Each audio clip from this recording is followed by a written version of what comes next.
this is the third time I've tried to film this video, and I'm just starting to think that maybe I'm just not going to be able to get through this video. Um, I'm recovering from a chest infection, and I keep coughing in every single video, and I just don't want to post that. Anyway, so in my last YouTube video, I had been talking about how I'd been going to the gym regularly and feeling strong and consistent, and that I was overall positive, and these things are still the case. I have not stopped going to the gym. I'm still going to the gym, and I'm still trying to stay positive. And I think in general, I'm a positive person, I'd say. I'm sorry, I'm literally struggling to breathe. And I will get to that in a minute. I just want to say now that I'm so sorry if I cough in this video. I really I can't help it. I have this weird sensation here since being sick. There's no one here and I'm covering my face. It's kind of funny. I have the sensation in my throat and I just keep coughing and nothing's stopping it. And I'm hoping now that I'm by the ocean that maybe the ocean air is gonna heal me or something. But for now, I'm sipping on my Twinings immune tea. Not an advertisement, and it doesn't work, but I keep trying.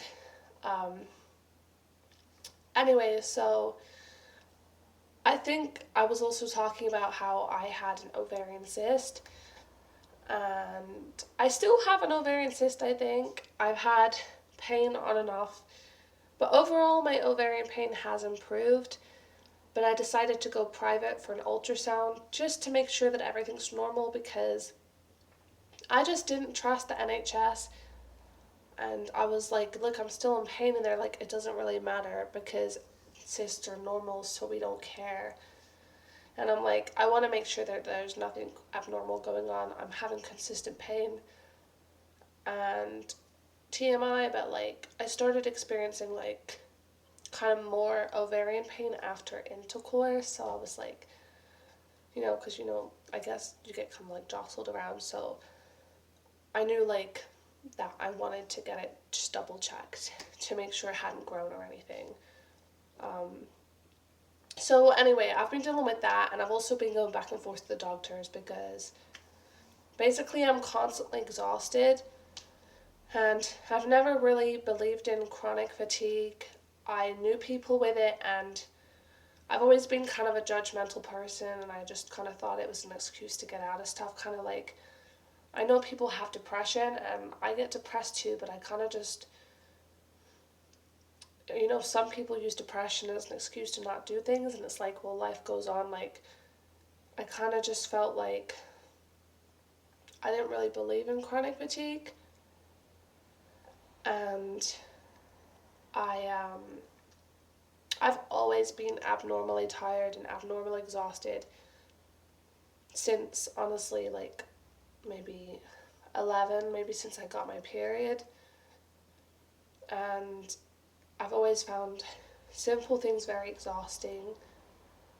And I just kind of thought that that was my normal. And I never really thought about it a whole lot until I had my kids, and I realized that my friends with kids would spend the day with their kids and then go to bed at 11:30, and I would find the afternoon really hard, and I would find myself falling asleep when I'm putting my kids to bed at 6, and I don't know, I get just extremely lethargic to the point where I really struggle to do a lot of activities.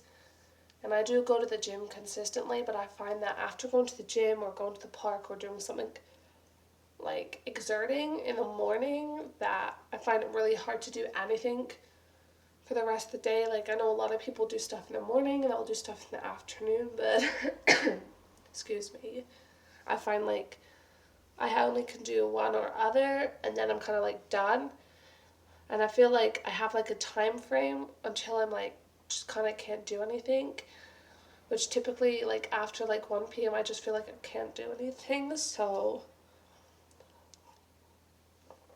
when I'm with my kids, I'm trying to do all the fun stuff and get it all over with, and I feel like I'm missing out on life and not having the full experience because I'm trying to like give them everything all at once because I know that I'm going to have no energy later. Anyway, so I went to the doctor and I got like tons of blood tests, and they said my iron was a little low, but I wasn't like anemic or anything. And I've been referred to a long COVID clinic because since having COVID, I've had permanent damage to my sense of smell, and like 70% of the time I can't smell anything, and then it will kind of come on in waves. And I've just had all of these symptoms, and they're like, oh, well, maybe you have long COVID. Because I had COVID really badly when I was pregnant with my second daughter, so I don't really know what's going on, but I'm waiting to see the long COVID clinic. And then obviously I'm on universal credit, so I'm on benefit, and my daughter's turning 3 next year, and they're already pressuring me into work, and I would really like to work, and I'd like to, socialize and make friends through a job, but I physically feel like I struggle to give to my kids, and I give them everything I've got to the point where I've got nothing to give myself. And I feel like if I were to pile on a job on top of that I wouldn't be able to give to my kids what I give to them. And I know, like, I'm not making this video to be ignorant to all the women that work 2 jobs and they still have kids and they're exhausted all the time and they struggle and they have depression, they have illness. Like, I know that there's people out there that do that, and you guys are like superwomen, but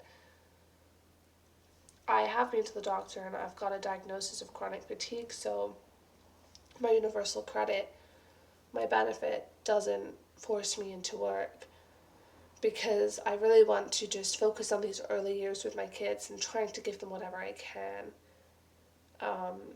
Anyway, so I've been dealing with all that. So right now I'm at a B&B with my mom and my girls. My boyfriend's watching the house. Not that the house really needs watching, but we have a lot of mold in my bathroom, and the landlord doesn't do shit about it. Like, they don't do anything about mold. They're like, it's your job, and it just keeps coming back, and we're trying to move. But I think it's also making me sick, and we don't have any mold in the bedroom, so I'm not too worried about the kids, because whenever we give them a bath, we, like, open the window and the door, so they only spend, like, a few minutes in the bathroom, but I figured some sea air and just being in a different house and having just a different experience, and I thought it might help me feel a little better. And I really just wanted to give my kids the experience of the beach and building sandcastles and running in the sea and jumping in the waves, because you're only a kid once, and they deserve to go to the beach every summer. And so I decided to have this experience, and I wanted to be able to bond with my mom. And yeah, so I don't have anything too exciting to report. I've been doing a lot of reading. I've been consistent at the gym. I've been going through my own health journey and having my own struggles, but life goes on, and I'm still coming back, and I'm still giving updates, whether they're positive or boring or whatever. This is my life. This is like a part of my life, and my life isn't always exciting. It's quite often pretty boring. So yeah, I didn't have anything too exciting to report, but I'm just trying to sit here and be real with you. And now I'm gonna go read my book. I'm reading the Kings of Sin series. If anyone's interested, I'm on book 2, and I'm gonna head to bed soon at like 8:30 because I'm completely freaking exhausted.